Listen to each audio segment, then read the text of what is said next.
Hello, and welcome to the Screen Podcast. Thanks for joining us for insight and analysis of the global film industry, brought to you by the teams of Screen International and ScreenDaily.com.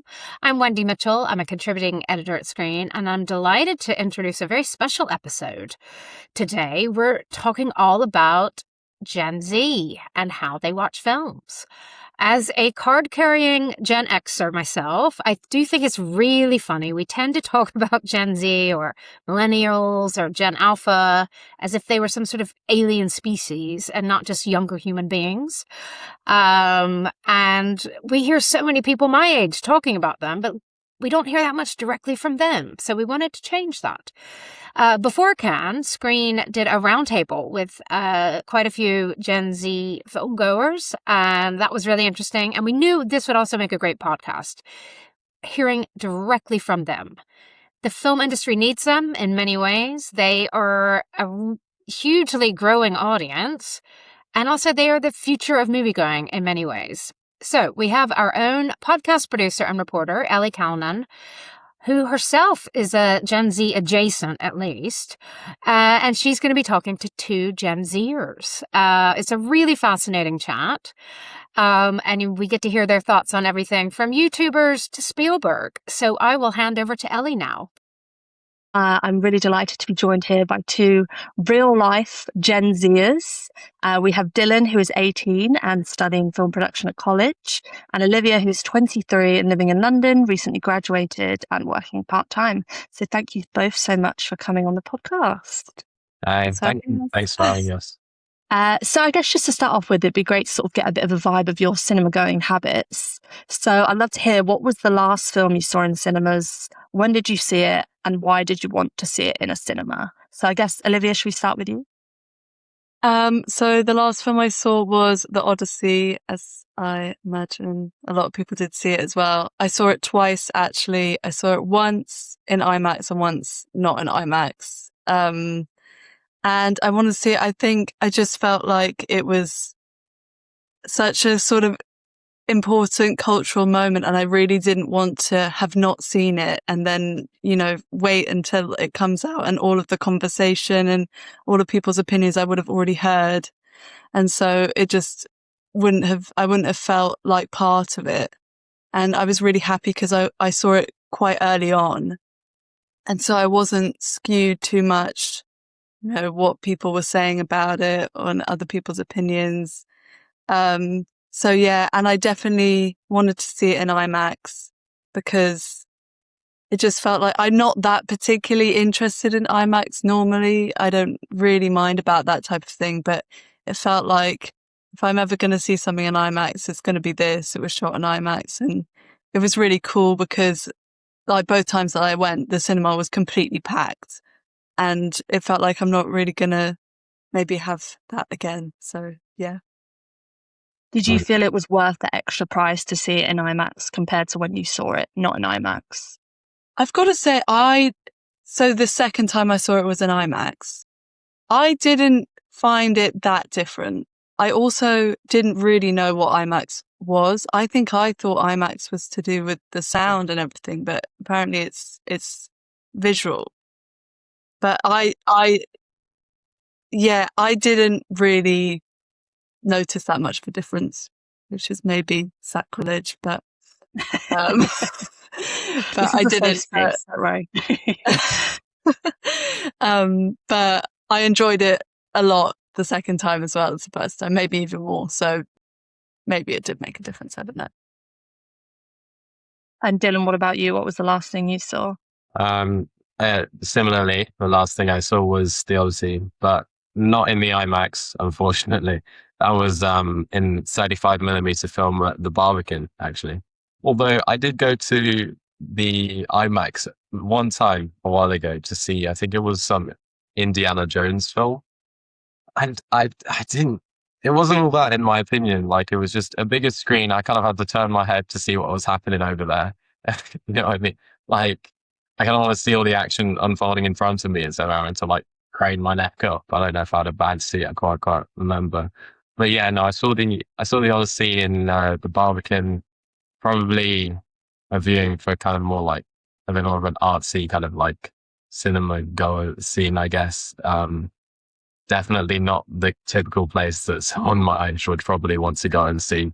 Go to the cinema. I imagine someone my age would probably just go to like a View or a picture house. Maybe not even a picture house. That's quite expensive, but no, yeah. In my opinion, very good film.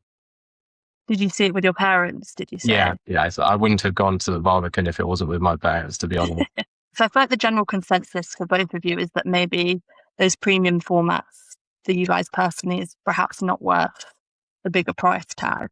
I mean, I don't know how expensive the IMAX tickets are now. I haven't been for ages. How much did it cost? Did you get a student deal on it? Well, mine was £18, but it was. I mean, I don't know if all IMAX like tickets of this, but it was like special chairs as well. I would say it was really fun to do it in that environment for this specific film. But yeah, £18 is a lot. But at the same time, like that was a View, I think. You go to other cinemas like Curzon or Pitch House, they often are around that price, like pre-student discount. Oh. So I don't know. But no, I definitely wouldn't have spent that much for a normal film or a normal cinema experience. So how many times have you guys been to the cinema this year? Or, how many times do you think you go in an average year? I would say very, very dependent on what kind of franchises and films are like kind of putting out something that year, I guess. Like I know Marvel kind of like make those on a factory line, kind of at least 3 every year or something like that. But I'm not too invested in those overall. So unless it's like a film that I actually know is going to be good, and then people are going to be talking about it, and then afterwards I'm going to be like, oh, I should have watched that.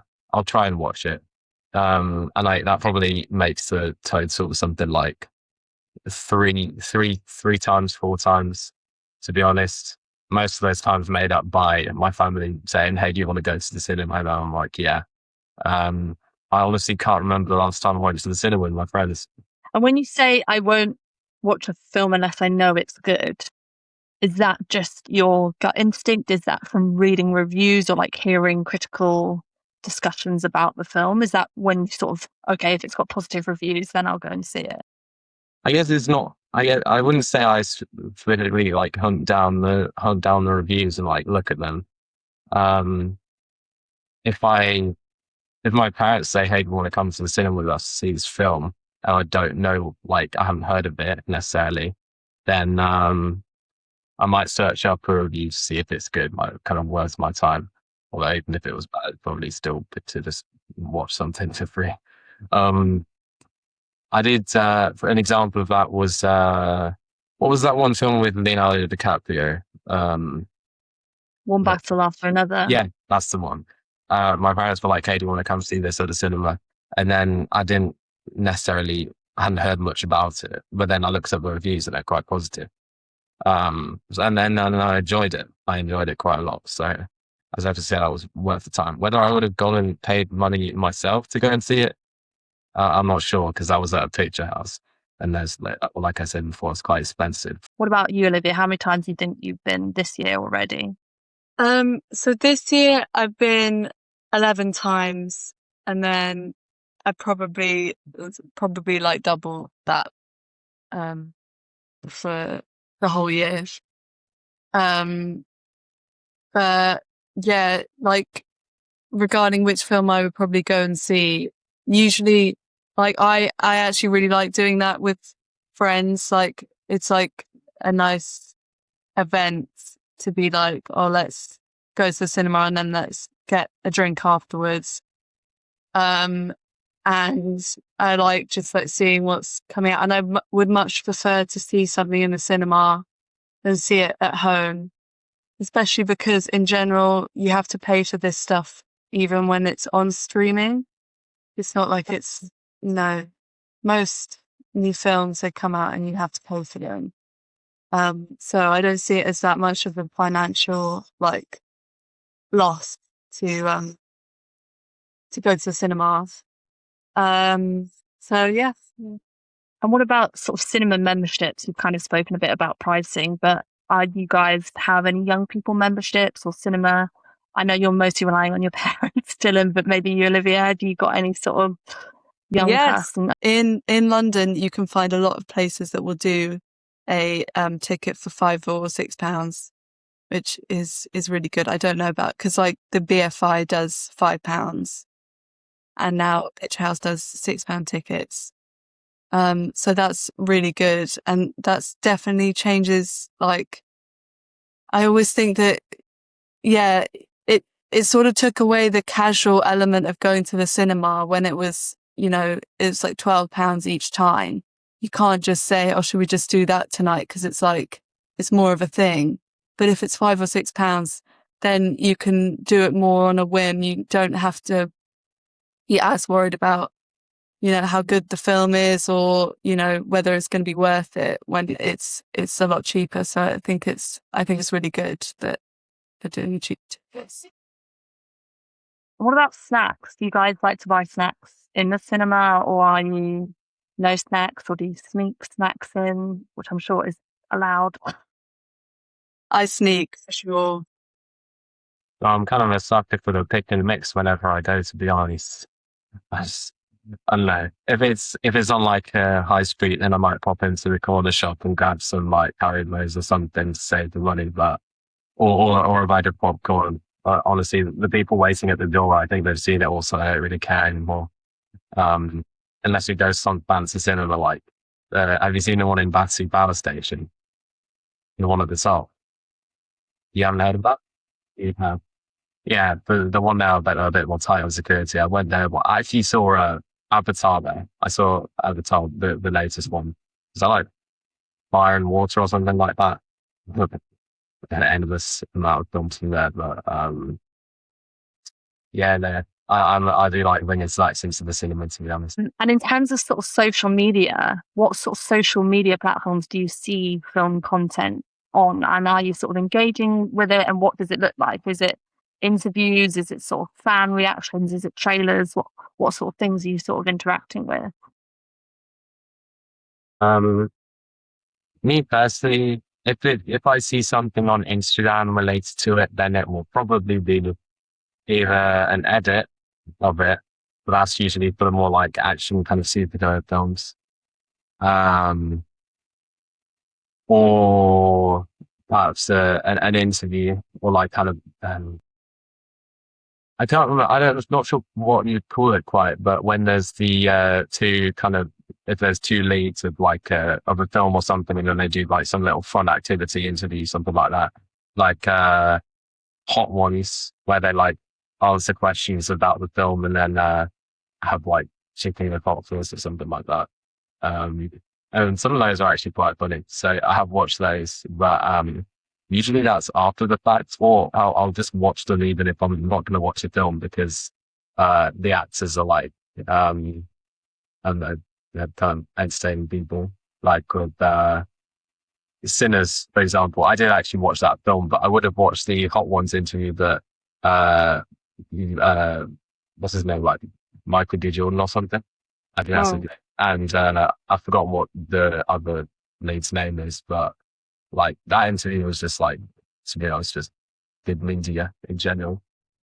I don't like watching the trailers. It spoils all the good bits. Like, they just keep, hey, let's put in every single epic cinematic shot so that they expect everything that's coming. It kind of, I want to say it ruins the film, but it definitely downgrades it a little bit.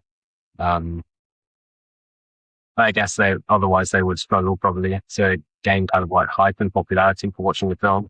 Maybe they should come up with some other ways, but I'd say the majority of people don't actually care if they see lots of cool bits in the trailer and then go and watch the film. I'd say that won't really deter most people, of course. What about you, Olivia? Are you a big trailer fan, or do you like to avoid them as well?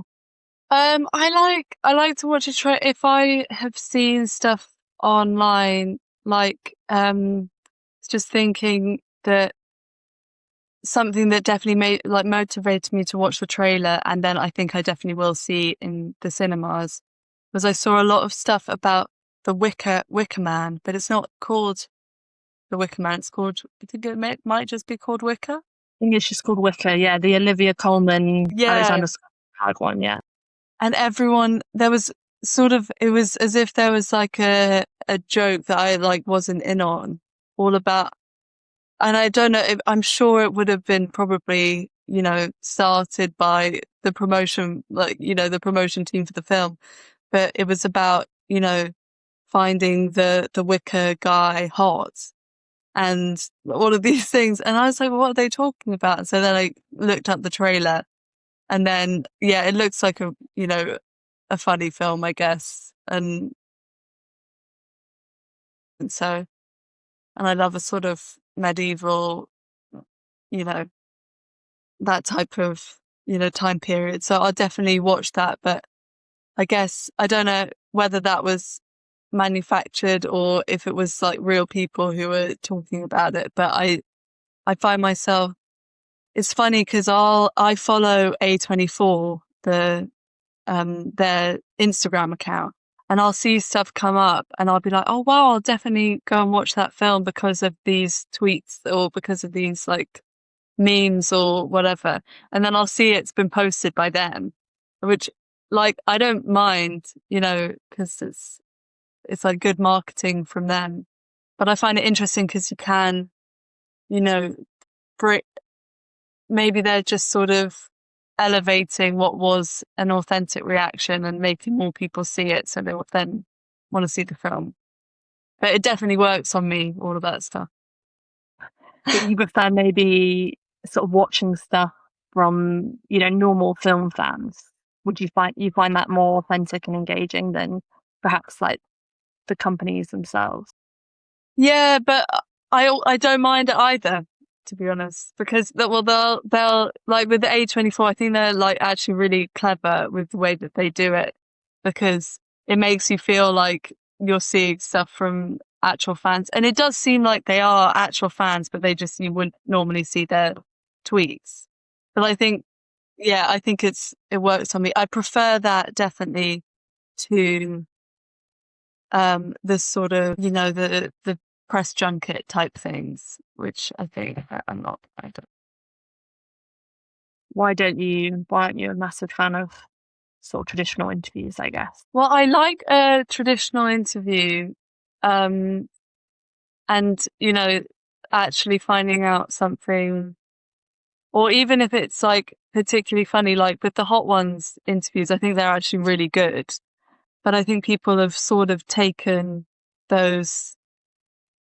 I remember there was this one press tour with Jennifer Lawrence and Chris Pratt, and I remember watching so many of those videos. This was a while ago for Passengers. And I watched so many of those videos. I thought it was so, like, they were so charismatic and funny. And then I think people do love that when they actually do get on.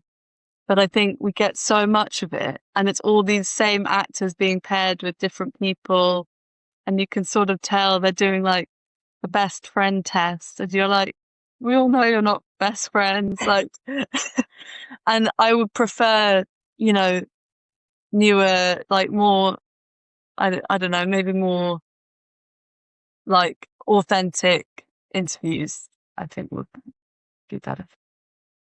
Maybe they're talking more about the film than selling on their chemistry or their supposed friendship, whatever. Because if they do have chemistry, then great. But I think, they're trying to sell you on the chemistry between the actors, but maybe it's not there.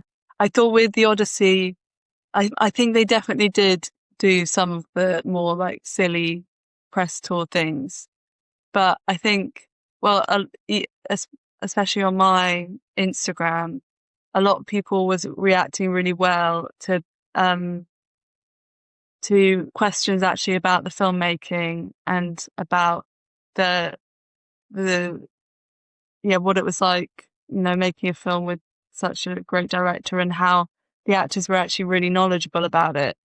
And in my Instagram, people really liked that rather than the more silly questions. Yeah, like a lot of the interview questions were about shooting on IMAX and stuff, wasn't it? And I think you're right. I think people sort of responded to that, and that's probably why so many people, like both of you, perhaps went out to see it in those. Do you guys have letterbox accounts? Do you care about reviews, read reviews, give reviews of films, that kind of thing? I know, Olivia, I think you're a bit of a letterbox user. Yes, I do have Letterboxd. I am an avid Letterboxd user. A lot of my friends have it as well. And it's just nice to see what everyone's watching. And I put on every film that I've watched on there. And so it's also like nice to know like what you've watched. And yeah, and it's also really fun after you've watched a film to then read all of the like what other people have said, and it's really interesting. And I try not to let it affect my opinion. And sometimes I have been known to like decrease my rating after I've read what other people have said, because it's like, yeah. Do you read traditional reviews, maybe sort of, from critics in The Guardian or The Telegraph or whatever? Are you sort of swayed by more traditional reviews? Definitely. I'm trying not to like actually read them before I've watched it, because it can definitely affect, like, I try not to read anything about the Odyssey before I watched it. So I also really didn't want to not like it, because I'm the same as Dylan. I love the Greek myths and I was like so looking forward to seeing it. So yeah, I try not to read them, but if something has had loads of like 5 stars and people like, especially like The Guardian, if they've said that, then I'll definitely go and watch it. I don't really like watching reviews for films. I kind of prefer to cultivate my own opinion on films. And after the fact, if someone writes like, they say, "Oh, that film was terrible and it was bad because of this, this, this, and this," then maybe it will reduce my opinion of the film. And I don't really think that benefits me in any way at all. And even worse, like reading the review beforehand. If I see something that's got like a Rotten Tomatoes score, that's the only kind of review I like to see before a film. And what about actors? Does who's starring in a film make you more interested in seeing it? And are there particular actors that you'll sort of always go to the cinema for? With Dylan? I would say, in terms of actors, I'm not the most. I don't keep up to date with all the films. With Timothy Chalamet. He did Marty Supreme. I didn't watch Marty Supreme. My parents did. Apparently it wasn't that good, but I don't know. I guess that was just their opinion. I don't know what the actual like general standing on that is. But I do love him in the Junior films. I think he's great in that. Perhaps even a part of me doesn't want to watch him in anything else, because then that's going to kind of like detract from his performance in that. Like if an actor's doing so many different films, then it kind of it becomes more prevalent in your mind, but they're just an actor. It's not actually real. That's probably the case with a few actors, to be honest.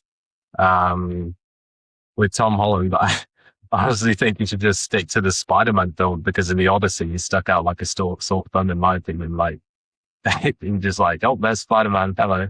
Can't really think of many more examples, but yeah, in terms of actors, I prefer it to be kind of like on a film by film basis instead of watching all the things that they're in CDP. Obviously, actors like Leonardo DiCaprio, other people, they commit themselves to a role very well. And if an actor does that well enough, then they kind of, you kind of forget that they're in different films, I would say. But then you have people like Jason Statham, but it's basically the same person in every film, or like The Rock. And it's just like, it's kind of getting a bit ridiculous at this point, in my opinion. But yeah, no, that's my general standing on that. What about you, Olivia? Yeah, I completely agree with I think I've heard a lot of people say this, but I think actors are really like overused. That there are a lot of, the same actors playing, all of these different roles.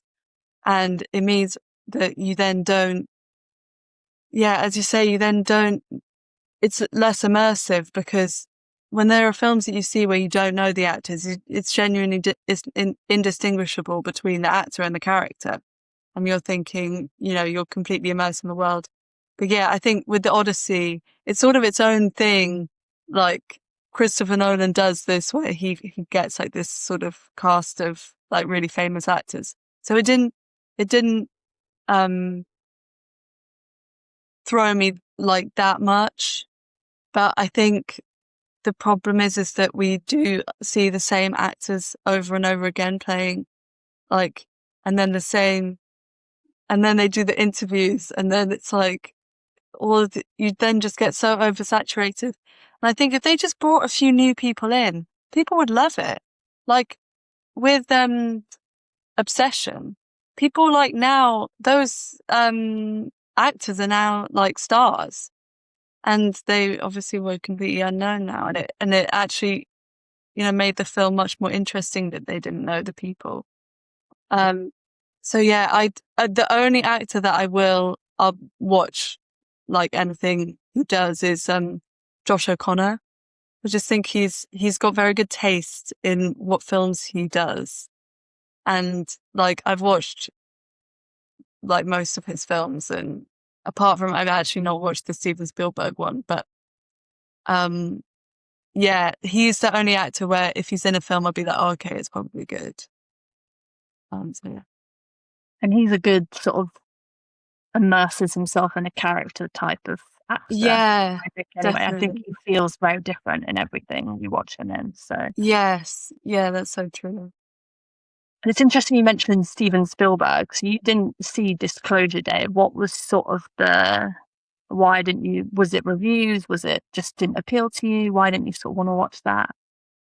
I didn't actually know what people said about it. I actually don't know. I didn't see that much conversation about it apart from the trailers, and I saw a few of the actors interviewed. I actually don't know how well it was reviewed, whether people liked it or not. I don't think many of my friends went to see it. I don't even know how well did it do well?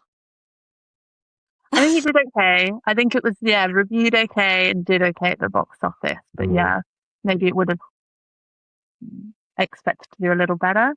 And obviously Steven Spielberg, was that not, I don't know if you saw it, Dylan, was the fact that it was directed by Steven Spielberg, who's sort of done E.T., Jurassic Park, was that sort of appealing to you guys at all, or no? I mean, kind of, sort of, not that much, to be honest. I did actually end up seeing Disclosure Day though, but that was on Amazon Prime because missed the cinema. So I was like, once again with my parents, and then they bought it for £90 on Amazon Prime, which is, I know, quite a lot of money. I would have been fine to wait, but we're kind of running out of films at this point to watch it. Like, didn't necessarily draw me to the film though that much. Maybe it did slightly subconsciously. Like if you see, with the Odyssey more so, the fact that it's Christopher Nolan was probably kind of feeling over driving to watch it. But even if it wasn't directed by Christopher Nolan, I imagine I'd probably gone and seen it because me personally, I've always been into like food mythology and stuff, and that kind of world. I don't know about other people if they would have necessarily gone and seen it if it was just directed by some random guy. Are there any other directors that you guys would go to see in the cinemas? Yes, there are. I will definitely see is it Joachim Trier? Is that the name? Joachim Trier, yeah. Yeah. Him, I'll definitely see it if he puts out another film, I'll definitely go and watch that in the cinema. So yeah, there are specific directors who I'll definitely, and like a Christopher Nolan film, I'll definitely go and see. I like Luca Guadagnino as well. So yeah. And we sort of mentioned briefly there about Obsession. Did you guys sort of get taken in with the big obsession, Backrooms boom? Did you watch both of them or either of them? Were you at all familiar with, Cory Barker and Kane Parsons before, or was there another motivating factor? I mean, I didn't see either of them, so there's not the biggest into horror. If anything, I'd probably say I was most likely to go and watch that film Iron Lung. Did you hear of that? By Yes, yeah. YouTuber slash streamer Markiplier, I think. Again, I didn't see that, but if I was gonna go and watch one of them, it would probably be that one. Then Obsession, then the Backrooms, because I've been the most into that. I played some like Backrooms game one time. I found it really boring. Probably because I just didn't understand anything. But I'm sure they were good films. But yeah, Iron Lung probably first. Also, the Markiplier, the guy who made it, like I've watched videos of his. So I think he's quite a nice guy. He's talked about the process a lot. So I'd say it'd be quite interesting to watch it and see what it actually turned out like. I'm not really sure where to watch it though. Is like it's on Prime or anything. Not where to watch it. What about you, Olivia? You said you saw Obsession, but were you familiar with the YouTuber behind it? No, I'm not. I feel I do watch a lot of YouTube, but not like the types that then well, maybe they will start doing it, but those types of YouTubers who have then gone on to make films, that I haven't really watched any of them. But yeah, I think it was so cool. I definitely watched Obsession because of the talk about it on the internet. I definitely wouldn't. I'm not that big into horror, so I wouldn't have watched it otherwise. But yeah, I think it's so cool that especially Obsession, that had literally nothing behind it, has become what I think is really cool, and hopefully that they give more funding to like younger people and YouTubers and whatever. I think that's really, really good. And what about sort of streamers films, like Netflix films that come into cinemas? Do you sort of seek those out, or are you happy to wait till they come on Netflix, Olivia? I think it really like devalues the film if like it's out for 2 weeks at the cinema or whatever and then straight onto Netflix. I think that what is so great about the Odyssey, and all of the filmmakers who have like really fought for like cinema, runs in the cinema or whatever, is that you then think, oh, this must be worth seeing. This was created for a certain medium, rather than something that it's like sort of one leg in, one leg out. It's not TV. It's not something that is designed for like being at home. It's like, I always find it such a shame when there's like a really clearly a film that's like there's a lot of time been invested in it, and then it just comes up on Netflix in the same at the same moment as some sort of true crime documentary or like old reruns of like a TV show. I think that people should take more like bets on putting films in the cinema, because I find it so frustrating. Like I've done it a few times where I've seen something in the cinema that is then going to come out on Netflix or something. Frankenstein, I don't know.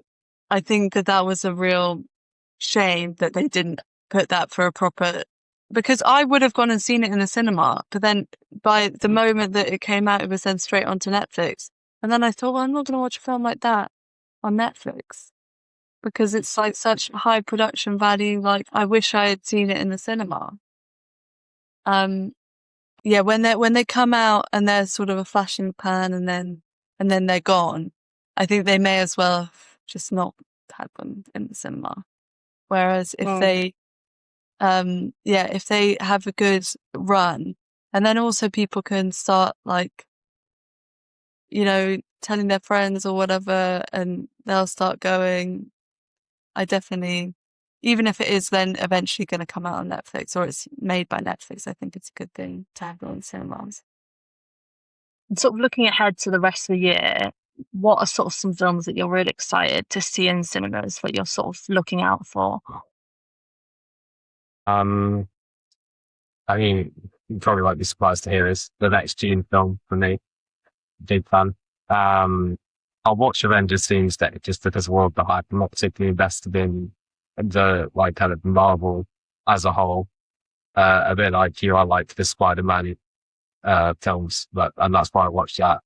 But the other ones I've not really watched. I watched them more when I was younger. Arguably, they have gotten worse, but even if they were the same quality they are now, I probably still have watched them when I was younger, because that's kind of just when you're young, you're kind of into superheroes and that whole kind of thing. And then there's all debates about Marvel versus DC, and it's a bit of like a subculture for young people, I suppose.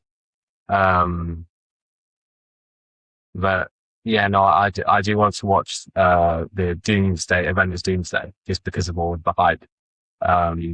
And I've watched a lot of the Marvel films, so I kind of feel a little bit incomplete not to watch the like grand ending.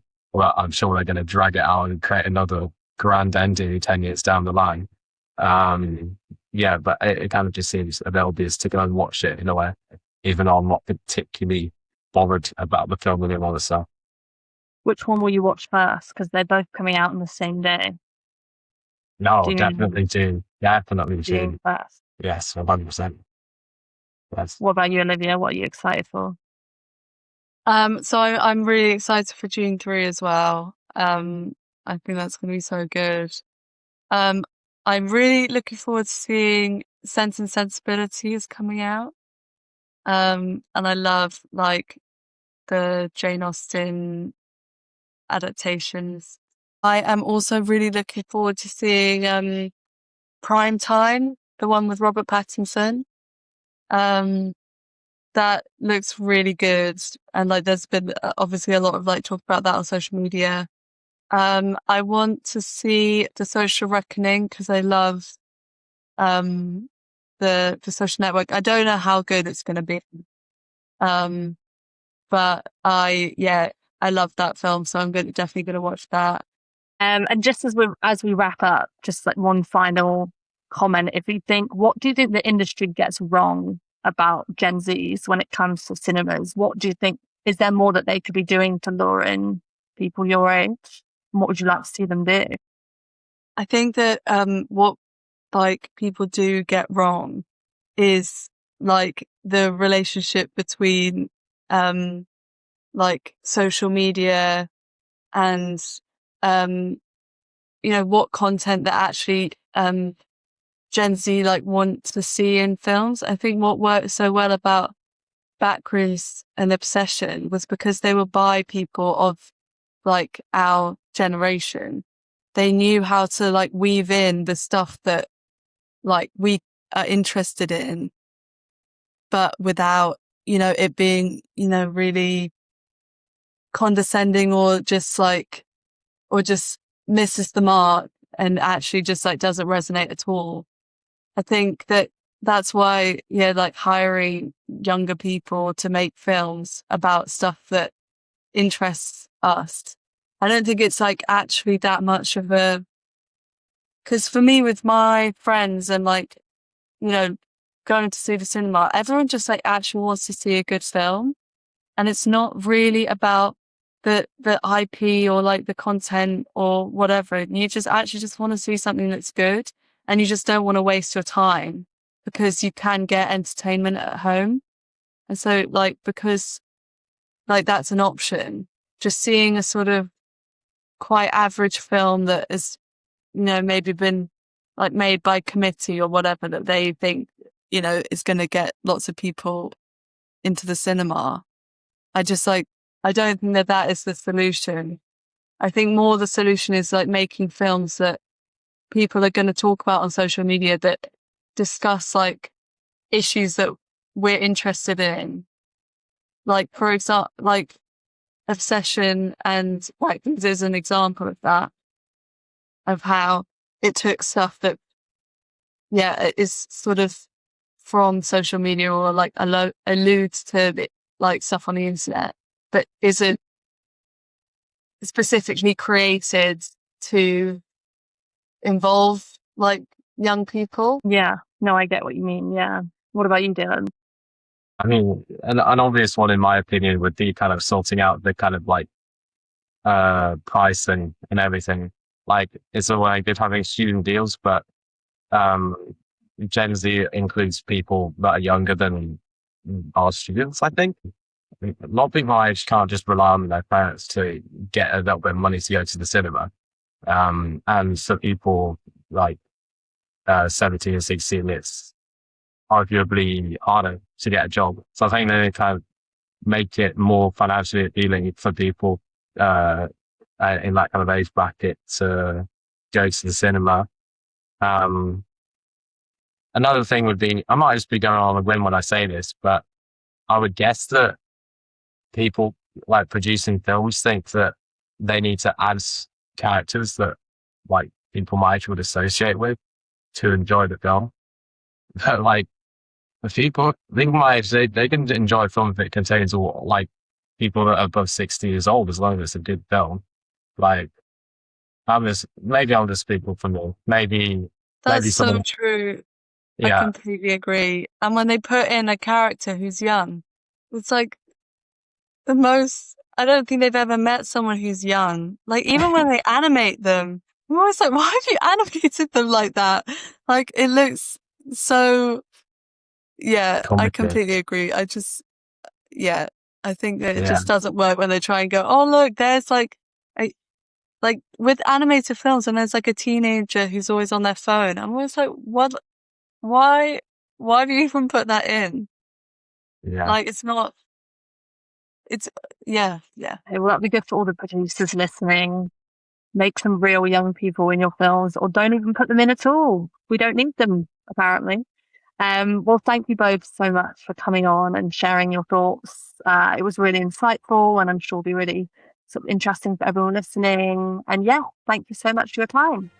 Thank you. Thank you. Thanks for having us. Thanks so much to Ellie for leading that conversation, and to Dylan and Olivia for their very honest takes on what they do at the movies. Big love there for Josh O'Connor and for Hot Ones. I wish I had stock in Chicken Wing Company or something. A great reminder to filmmakers that they don't want to just see a younger character reading their phone all the time. That's not the way to get a younger audience to come see your film. I hope you found this episode interesting. I wanted to remind everybody we're going to be doing 6 daily podcasts from Venice. That will kick off with our first episode launching on Wednesday, September 2nd in the morning. Please do tune into those. Thanks to everybody at the Screen team who makes these podcasts possible. And do join us again.